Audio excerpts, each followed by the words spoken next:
¿Qué tal, compañeros y maestra? Somos el equipo Dinamita y el día de hoy les hablaremos sobre las teorías críticas. Yo soy Andrés Frías y este es mi equipo. Marisa Gamino, José Gael Chávez, Axel Serrano, Alonso Ramos, Christopher Ramírez. Y comenzamos. Bueno, yo les voy a decir más que nada que es el legado cultural y político de la teoría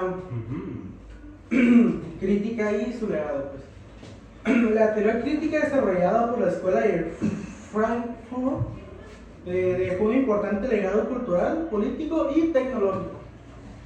En el ámbito cultural, cuestiona la industria cultural y la manipulación de los medios, promoviendo el pensamiento autónomo y el arte como forma de resistencia.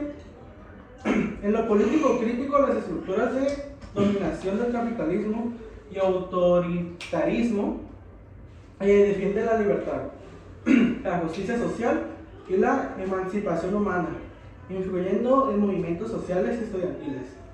En el aspecto tecnológico, analizó cómo la tecnología puede servir tanto para el control como para la liberación, advirtiendo sobre los peligros de la razón instrumental y la pérdida de la autonomía frente al progreso técnico. En conjunto, su legado busca una sociedad más crítica, consciente y humana. Muy bien, pues yo a continuación les voy a hablar sobre lo que es la escuela de Frankfurt. Y bueno, esta fue básicamente un movimiento filosófico que surgió en Alemania a principios del siglo XX. Está asociado principalmente al Instituto de Investigación Social de la Universidad de Frankfurt, la cual fue fundada en 1923.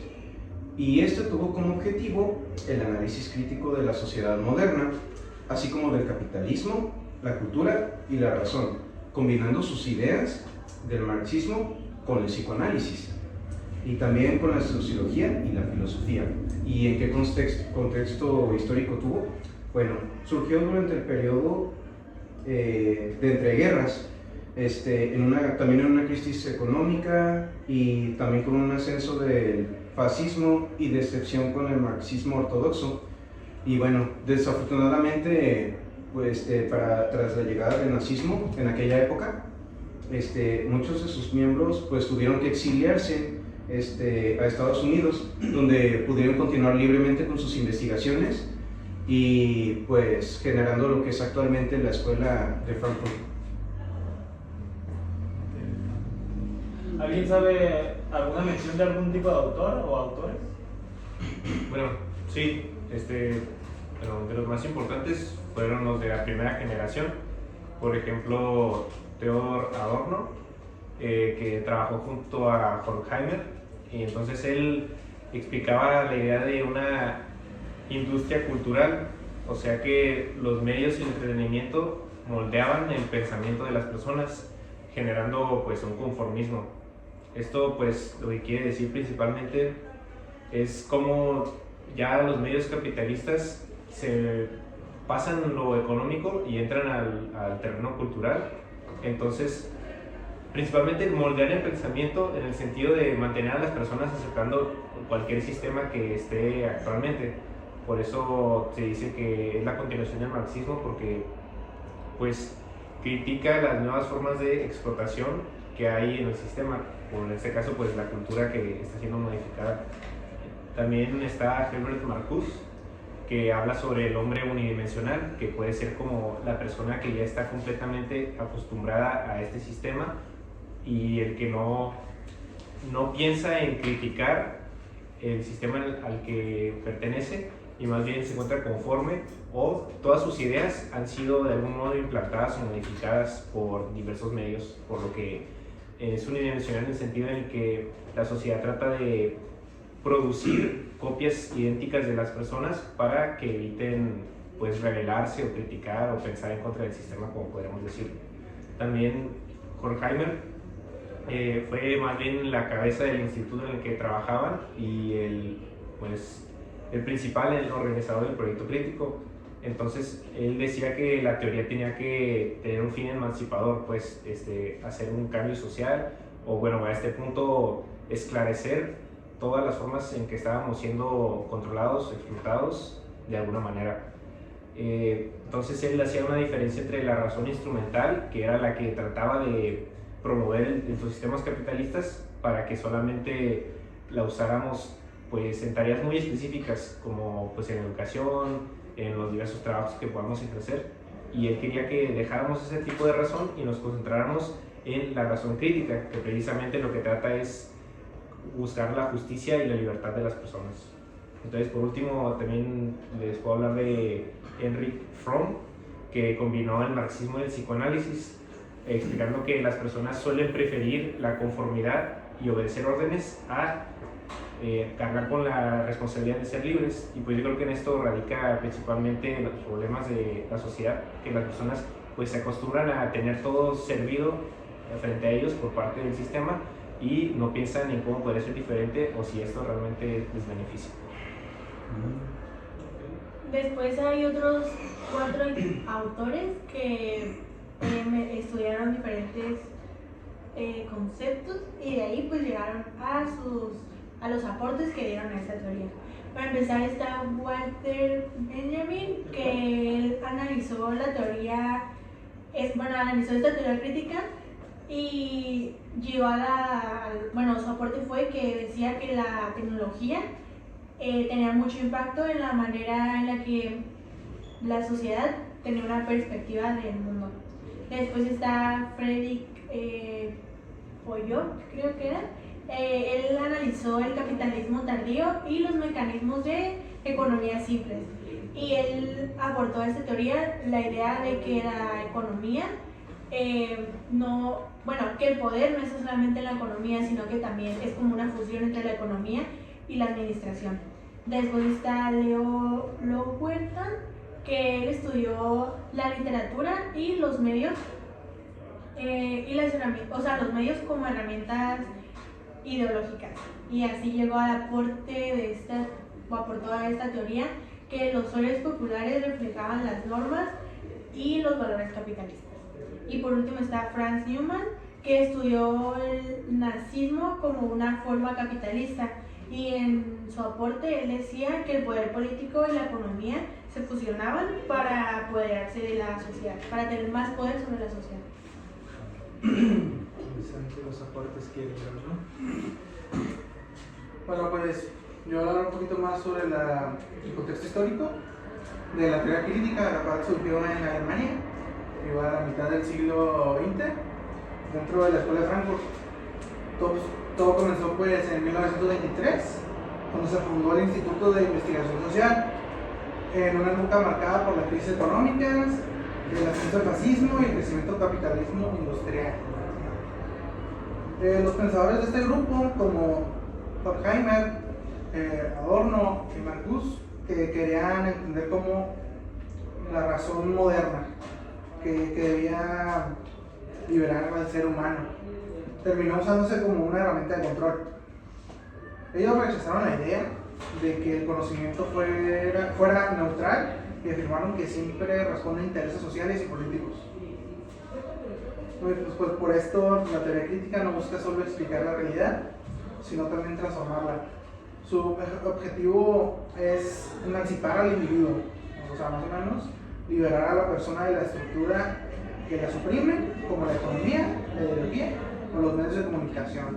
O sea, básicamente, como en pocas palabras, este movimiento nació como una respuesta a la injusticia, a la manipulación y la pérdida de libertad, proponiendo como un conocimiento más ético y reflexivo y pues también humano, que ayude a construir pues, una sociedad más justa.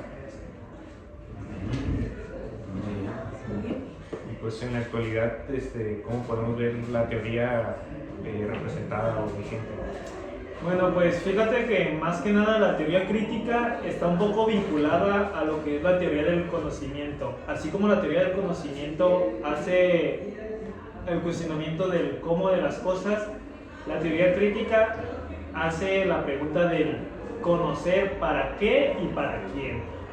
Entonces, hace mención de que el conocimiento no solo describe la realidad, sino que también la construye. Esto nos lleva actualmente a plantearnos sobre pues distintas maneras, en las cuales una de ellas sería ser consciente de las estructuras que influyen en nuestros pensamientos, como ya había mencionado anteriormente varios autores. Promover una comprensión ética y social del saber, obviamente. Y por último, como al principio lo mencioné, es cuestionar las verdades que perpetúan el dominio hacia nosotros. Ahora, un poco más en otro contexto sería el impacto que refleja pues refleja en múltiples áreas, ¿no? Y esto nos permite más que nada analizar fenómenos actuales como la manipulación mediática, la cultura del consumo y la vigilancia digital. Un ejemplo de esto sería la industria cultural, que amplía las redes sociales, plataformas digitales, información y la publicidad, creando comportamientos masivos y sociales en todo nuestro entorno. No sé, un claro ejemplo de esto sería, por poner uno actual, sería Televisa, que todo el mundo lo conocemos, ¿no? Después otro sería el entretenimiento, que se convierte en una forma de control, pues nos distrae y pues yo siento más que nada que nos saca de de lo que es el mundo real, de nuestra realidad, vaya la redundancia, ¿no?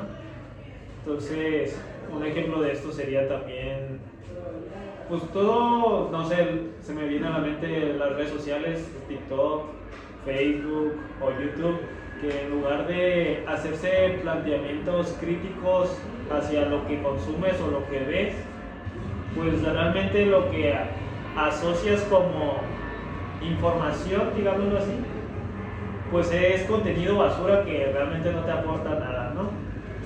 Y esto, ya por último, para cerrar, sería que lo más importante sería mantener la teoría crítica nos ayuda a mantener una conciencia despierta ante el discurso de lo que es ser dominado.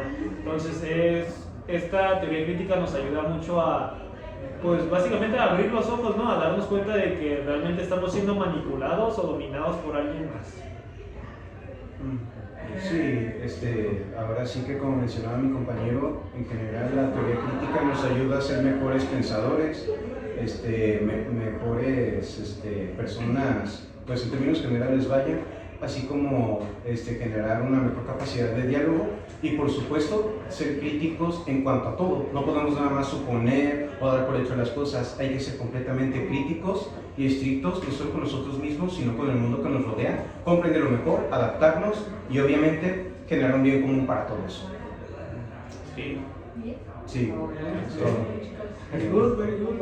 ¿Algún otro aporte que quieras dar, Gael? Para que no te quedes a medias, no sé. Sí, también, pues en el ejemplo de las redes sociales o los espacios digitales, yo creo que sí tiene mucha razón la teoría crítica en que, o sea, las personas suelen pasar mucho tiempo en grupos de discusión, por así decirlo, de diferentes temas, pero relacionados a la cultura, como, yo qué sé, de fútbol, de series, de películas. Y ya con eso dicen ellos que es parte de su identidad, pero lo que no se dan cuenta es que todas estas identidades suyas están basadas completamente en el consumo de cosas y que les hacen inconscientemente aportar a que se siga manteniendo este sistema en el que vivimos. Y eso sería todo de nuestra parte. Muchas gracias por Gracias.